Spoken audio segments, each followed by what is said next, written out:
Latest news. August 2nd, 2016, I went to the cops' night out where there's this propaganda thing about cops wanting to get along with people in the community. And there was a cop there by the name of Billy Carstar Penn, I think that's his name. Panama City Cops. His picture is in the front there, and he's putting on this propaganda like, oh, we can't do it ourselves. We need you all to help us out. We're too stupid to figure out, even though we caused the violence in the first place, by how we conduct ourselves when we come across the poor people. Talking rudely to them, over-talking them, getting in their face,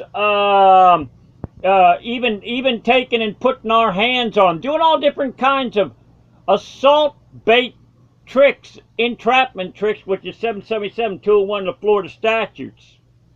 See, they're not telling the real truth about it. Last time I checked, if I'm rude to people, they're going to be rude back to me. If I'm courteous to people, they're going to be courteous back to me. See, they're not telling you the real truth. So anyway, I went to this propaganda bullshit meeting. It's at the Panama City Mall. August 2nd, 2016. Come on out, man. Come on out. Have a good time. We'll serve drinks to the kiddies and everything like that.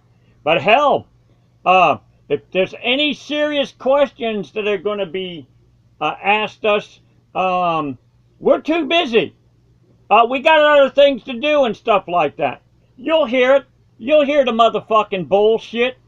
You'll hear it's a goddamn con. Well, basically all it is just fucking damage control that the cops have done through the fucking year. That's all it is.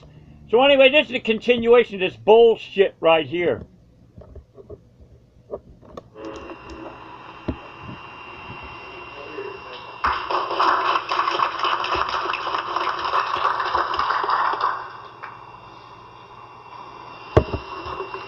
I did mention this one thing I forgot. Now notice one person started clapping. And it seems to me like the rest of the cattle didn't catch on to it. And that is the reason why this handler, this con handler, quit clapping. Because the people didn't catch on to it. Mike Schmidt, he's our human resources manager at the sheriff's office, and he's got some job applications for some of our common positions there. If anybody's interested in applying, just come see Tommy after the meeting. Yeah, what kind of positions are these? How come they don't advertise them in the regular newspaper all the time or anything like that? Just what kind of conditions? Are these conditions to get well-meaning people to become part of the pawns and not realizing that they become suckers in this? We all call Bay County home. We walk the streets and shop at stores. It's where we raise our kids, plan our future. We all want it to be the best place that it can be. And as law enforcement, we know we can't do this alone. We need your family's help to keep our communities growing and safe. Join us. Run the Crime Dog in the night on August 2nd from 5 to 8 p.m. for free refreshments, fun and games at the Panama City Mall for National Night Out. Be there.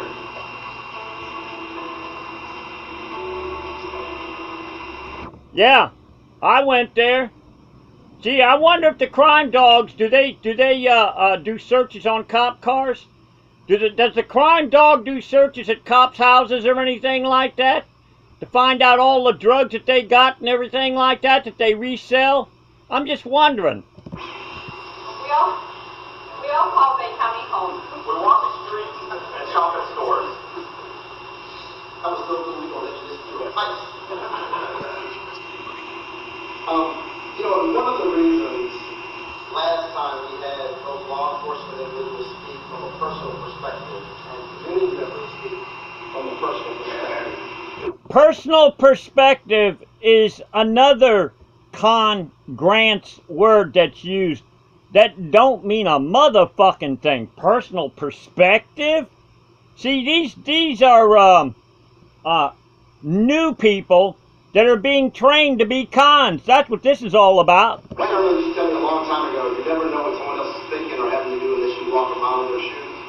And in this particular case, we've heard personal testaments from individuals that didn't look like you, individuals that had different shades of uniforms on, individuals from Muslim descent, Latino, black, white, and they all had the common thing there was, I care about this community.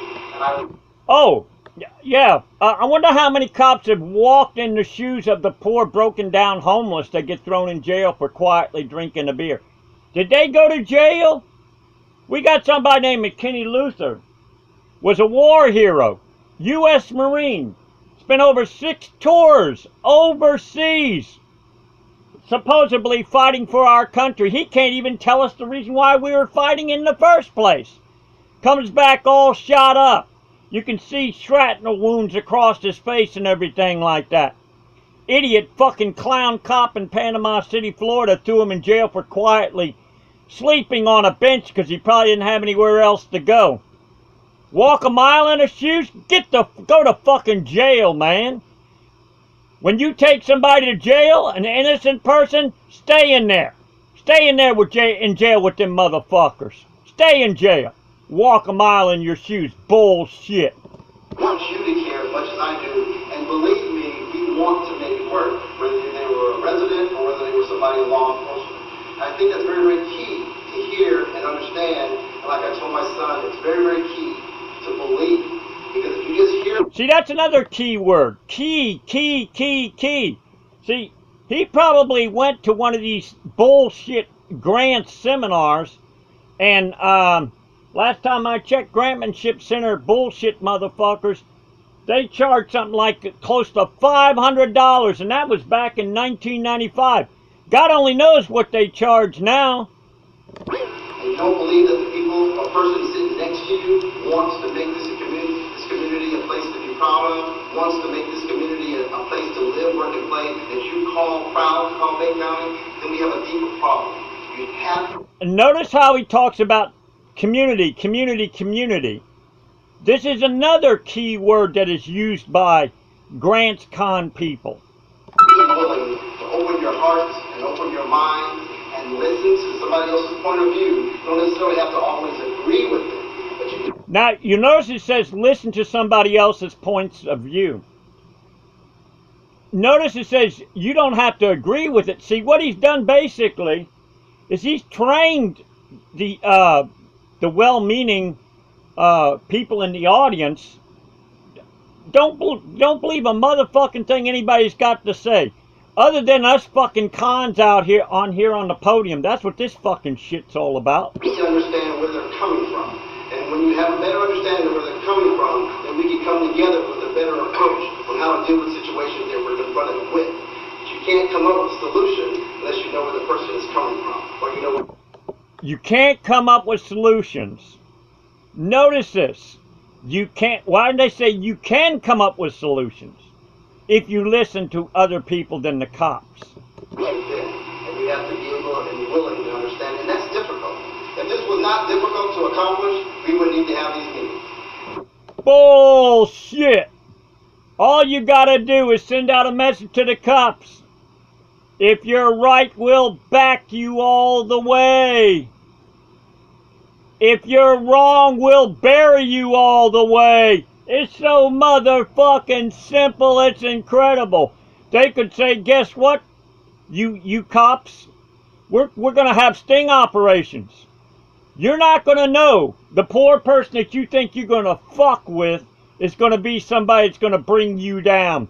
If this wasn't difficult to accomplish, then I wouldn't be preaching to the young people to be open-minded about what you have to see. If it wasn't difficult to accomplish some of the conversations we've been having recently, you wouldn't need to have it all. It's very difficult.